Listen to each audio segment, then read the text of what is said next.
Configuration electronic तश्कील को समझने के लिए सबसे पहले कॉन्सेप्ट ऑफ शेल का होना ज़रूरी है। मेन शेल्स जो हैं उनको आपको मालूम है कि KLMN का नाम दिया जाता है और उनके लिए उनमें मौजूद इलेक्ट्रॉन्स की तादाद मालूम करने के लिए एक फार्मूला होता है 2n²। तो बहरहाल आगे चलते हैं हम। द एनर्जी लेवल्स और शेल और orbit are all possible paths on which electrons are revolving around nucleus. यहाँ वो हमें ये बता रहा है कि शेल या एनर्जी लेवल या ऑर्बिट, ये तमाम वो मुमकिना रास्ते हैं न्यूक्लियस के इर्द गिर्द जिन पर इलेक्ट्रॉन हरकत करते हैं। यानी जिन रास्तों पर न्यूक्लियस के इर्द गिर्द इलेक्ट्रॉन हरकत करते हैं उन रास्तों को शेल या ऑर्बिट्स या एनर्जी लेवल्स कहा जाता है। Which is shown by n, और इनके नंबर को n से जाहिर किया जाता है। These shells are named as KLMNOP and Q with quantum number n is equal to 1 2 3 4 5 6 and 7 respectively.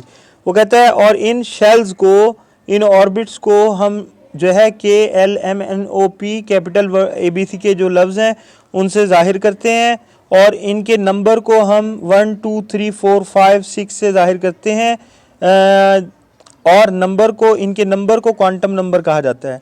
These shells have definite amount of energy by means of increasing order as they become away from nucleus। वो कहते हैं इन shells में, इन रास्तों में ख़ास मिकदार में तवानाई मौजूद होती है जो न्यूक्लियस से दूरी पर मुनहसिर है। यानी जैसे जैसे हम न्यूक्लियस से दूर जाते हैं, न्यूक्लियस से, ये न्यूक्लियस है, न्यूक्लियस से जैसे जैसे ऑर्बिट दूर होता जाता है उसका एनर्जी लेवल जो है वो बढ़ता चला जाता है। तो आगे चलते हैं। फॉर एग्जांपल वो कहता है first energy level is K shell in and has less energy. पहला जो शेल है ये के शेल है और के शेल में जो एनर्जी का मयार है या जो मिकदार है वो बनिस्बत दूसरे शेल के कम होती है।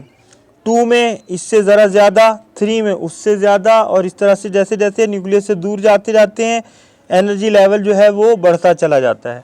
तो ये बात समझ में आ गई आपको कि शेल या ऑर्बिट से मुराद वो रास्ता है जिस रास्ते पर इलेक्ट्रॉन जो है वो हरकत करते हैं।